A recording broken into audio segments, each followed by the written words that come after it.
အားလုံးပဲမင်္ဂလာပါဒီနေ့ကတော့ကျွန်တော်တို့ဘဲချင်းလေးရယ်ကျန်းညင်လေးနဲ့ချက်ထားတယ်ပြီးသွားရင်မြစ်ကိုဇုံလေးနဲ့တခြားလေးကြော်ထားတယ်ပြီးသွားရင်မပြီးတို့ကြရတော့မပါဘူးတုံးနေတယ်ပြီးရင်ဟင်းကြိုမောင်လာ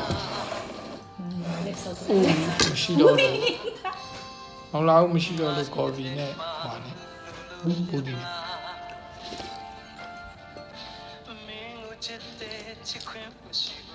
ဖိုင်ဆောင်း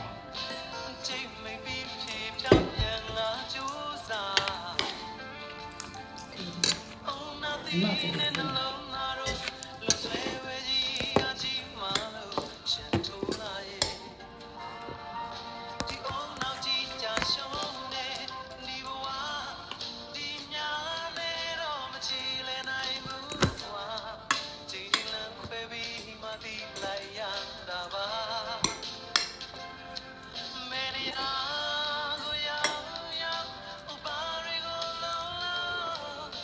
ဒီနေ့ကတော့ဘူဆန်ဆန်နေတယ်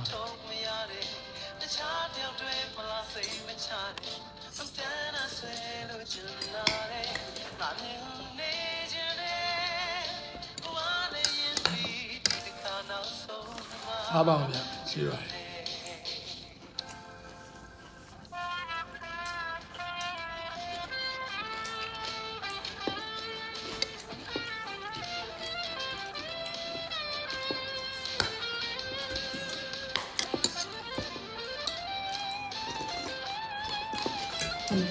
အဆက်ရှော့ပါဗျာ